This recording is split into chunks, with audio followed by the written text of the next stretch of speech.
جی break سے آ گئے واپس آپ کو کہیں گے ایک بار پھر سے خوش آمدید اور بات کریں گے اسلام میں خلافت کا کیا رول ہے اور اس کی اصل روح عدل قائم کرنا ہے. جب یہ لفظ ہمارے سامنے آتا ہے ہمیں معلوم ہے یہ کہ کمزوروں کو تحفظ اور احتساب کو یقینی بنانا ہے اور خلفائے راشدین رضی اللہ تعالیٰ نے دنیا کو دکھایا کہ حکومت عاجزی، انصاف اور عوام کی خدمت کے ساتھ کی جاتی ہے، نہ کہ تشدد اور جبر کے ذریعے. بدقسمتی سے شدت پسند ہم دیکھ رہے ہیں کہ اس طرح کے گروہ ہیں جو آج کل جو بھی ہے انصاف، عدل، اس طرح کی تمام روایات کو پیچھے چھوڑ جاتے ہیں اور اس عظیم تصور کو مسخ کر کے خلافت کو دہشت گردی اور انتشار سے جوڑتے ہیں. آج اسی موضوع پہ ہم بات کریں گے. ہمارے ساتھ جو گیسٹ ہیں میں چاہوں گی ان سے آپ کا تعارف کرواؤں. ہمارے ساتھ اس وقت موجود ہیں علامہ حافظ عبدالقادر صاحب، اسلامک اسکالر ہیں. ان سے ملتے ہیں اور بات کرتے ہیں. السلام علیکم علامہ صاحب، کیسے ہیں آپ؟ صبح بخیر. وعلیکم السلام ورحمۃ اللہ وبرکاتہ. آپ کیسی ہیں؟ خیریت سے ہیں؟ جی بالکل ٹھیک، بہت شکریہ کہ آپ نے ہمیں جوائن کیا. علامہ صاحب یہیں سے اسٹارٹ کرتے ہیں کہ اسلام میں خلافت کا اصل مقصد اور بنیادی روح جو ہے وہ کیا ہے؟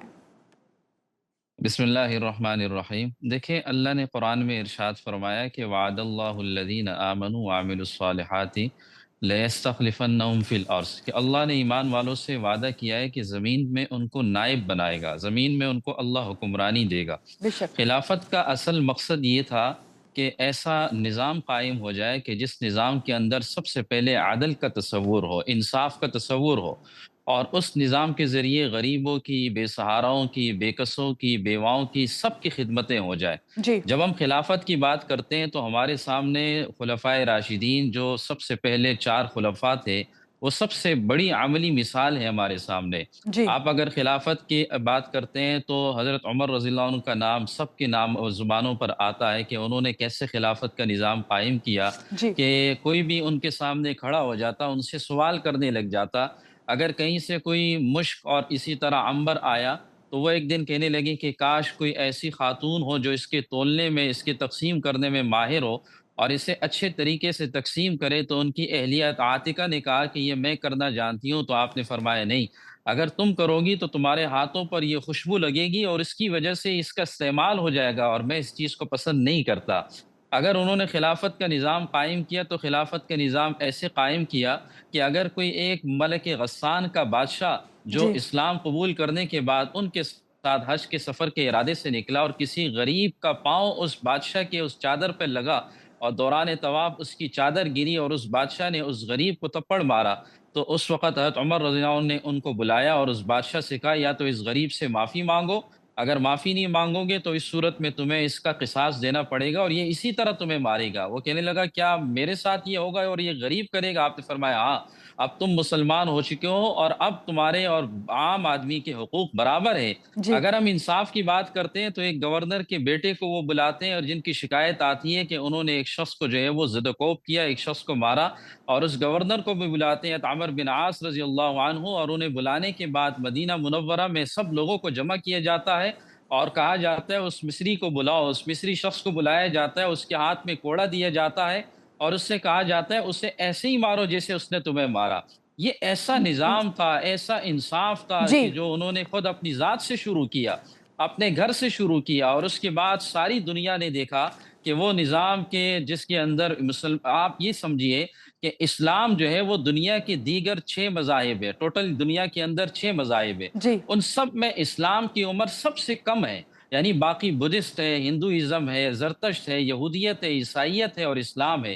اسلام کی عمر ان سب میں سب سے کم ہے، لیکن ایسا نظام قائم کر کے گئے کہ شروع کے جو پہلی صدی یعنی 100 سال میں 3 بر جی اعظموں پر اسلام کا پرچم جو ہے وہ غالب آ چکا تھا اور 3 بر اعظموں پر مسلمانوں کی حکومت ہو چکی تھی. جی علامہ اور صاحب. اس کی بنیادی وجہ جو تھی وہ عدل تھا، وہ انصاف تھا، وہ برابری تھی، وہ دیگر مذاہب کا احترام تھا، دیگر مذاہب والوں کے ان تمام عبادت بالکل گاہوں کا احترام تھا. بالکل انہیں بڑے اس کے ساتھ امن کے ساتھ رہنے دیا جاتا تھا، کسی پر تشدد نہیں تھا. اسی وجہ سے یہ نظام قائم تھا. ٹھیک ہے. جہاں آپ نے بھی بتایا خلفائے راشدین جو ہیں ان کے جو مثالیں دی ہیں اور ان کا انصاف اور نظام سارا بتایا، ان سب کو ہم جانتے بھی ہیں، ہم اسلامک جمہوری پاکستان میں رہتے بھی ہیں، مگر یہاں پہ شدت پسند گروہ خلافت کے تصور کو کیسے مسخ کر رہے ہیں اور کس طرح کرتے نظر آ رہے ہیں، ان کے حوالے سے آپ کیا کہیں گے اور کس طرح بہتری لائی جا سکتی ہے؟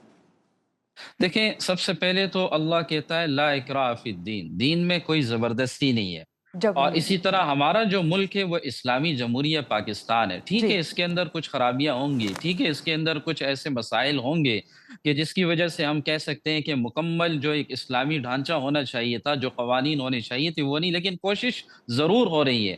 اور یہاں پر ہماری عبادات کی آزادی ہے، ہر جگہ مساجد ہے، ہر جگہ جو ہے وہ عبادات کے اندر کوئی جو ہے وہ پابندی نہیں ہے. مسلمان یہاں پر اس ملک کو اسلام کے نام پر قائم کیا گیا تھا.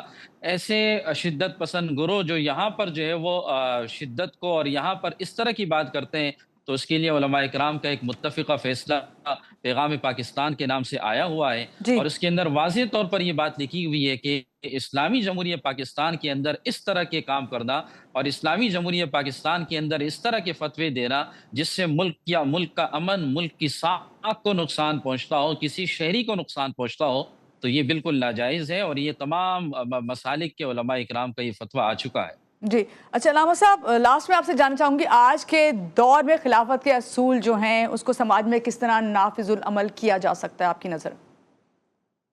آج کے دور میں دیکھیں، سب سے پہلے تو ہمیں اپنے جوڈیشلی نظام کو ٹھیک کرنا ہوگا. اس وقت ہمارے ملک میں جو جوڈیشلی نظام ہے جس میں ہزاروں کیسز بلکہ لاکھوں کیسز پینڈنگ میں پڑے ہوتے ہیں جی اور ان کا کوئی فیصلہ نہیں ہوتا. بعض ایسے بھی ہیں کہ وہ مر جاتے ہیں، اس کے بعد فیصلے آ رہے ہوتے ہیں. سالوں در سال لوگ جو ہے وہ اس وقت جو ہے وہ آپ دیکھ رہے ہیں کہ اس نظام کے تحت جو ہے وہ بہت زیادہ پریشان ہو چکے ہیں. ہمارا عدالتی نظام اگر درست ہو جائے اور انصاف پر مبنی ہو جائے تو پھر آپ دیکھیں گے کہ اس ملک کے اندر کیسی بہتری آتی ہے. اس وقت جو ہمیں نظر آتا ہے وہ عدالتی نظام کے اندر بہت ساری خرابیاں ہیں جس کو بہتری کی طرف لایا جا سکتا ہے. جی بہت شکریہ. ہمارے ساتھ ہیں علامہ حافظ عبدالقادر صاحب، اسلامک اسکالر، جو کہ خلافت کے حوالے سے بات کر رہے تھے کہ کس طرح سے جو ہے خلافت کا نظام جو ہے بہتری لا سکتا ہے. خاص طور سے ہماری جو جوڈیشری ہے اس میں پہلے جو نظام ہے اس کو ٹھیک کرنا ضروری ہے. اور ابھی ہمیں جوائن کیے حبیبہ ہیں اور وہ ہمیں نعت سنائیں گی. اور پہلے تو حبیبہ آپ کو ہم ویلکم کرتے ہیں. صبح خیر، کیسی ہیں آپ؟ ٹھیک ہیں؟ السلام علیکم ورحمۃ اللہ وعلیکم السلام. اور آپ سے ہم نعت سننا چاہیں گے اور پہلے آپ سے نعت بھی سنیں گے اور آپ سے اور بھی بات کروں گی میں. لیکن ذرا میں اپنے ناظرین کو یہ بتا دوں کہ بھئی حبیبہ جو ہیں بہت اچھی نعت خواں ہیں. ان کی نعتیں ہم سنتے رہتے ہیں اور بہت اچھی نعت ابھی آپ کو سنانے بھی جا رہی ہیں. اور آپ کو یہ کہوں گی کہ ہیو اے نائس ڈے. آج کا اچھا سا دن گزاریں. جمعے کا دن ہے، مبارک دن ہے. سب کہتے ہی ہیں جمعہ مبارک، تو آپ کو یہی کہیں گے کہ جمعہ مبارک. اور ہمیں آپ اجازت دیجیے اور ہم سنتے ہیں ان سے نعت. صلی اللہ علیہ وآلہ وسلم. وہ شہر محبت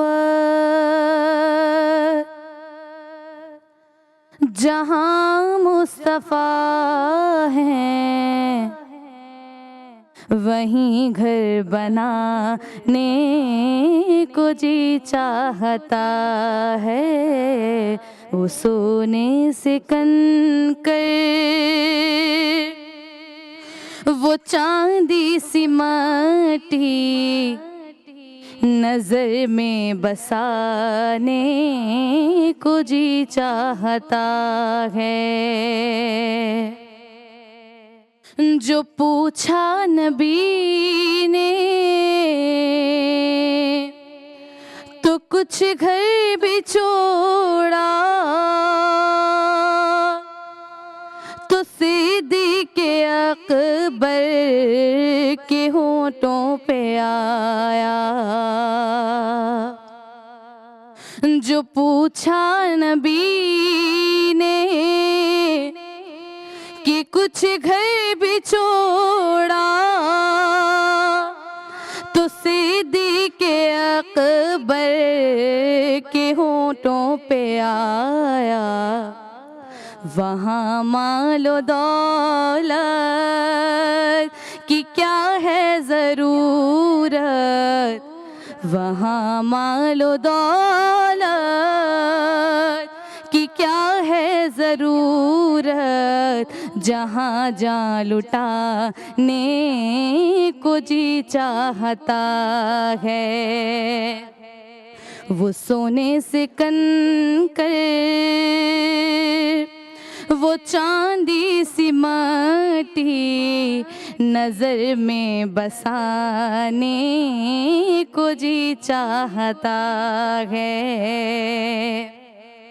اور ستاروں سے یہ چاند کہتا ہے ہر دم،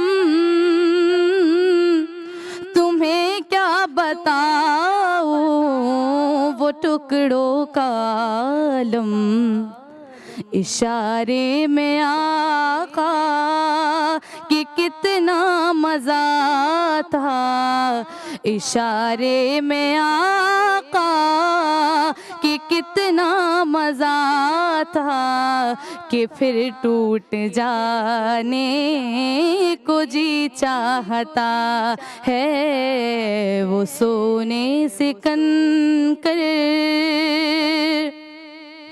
وہ چاندی سی مٹی نظر میں بسانے کو جی چاہتا ہے۔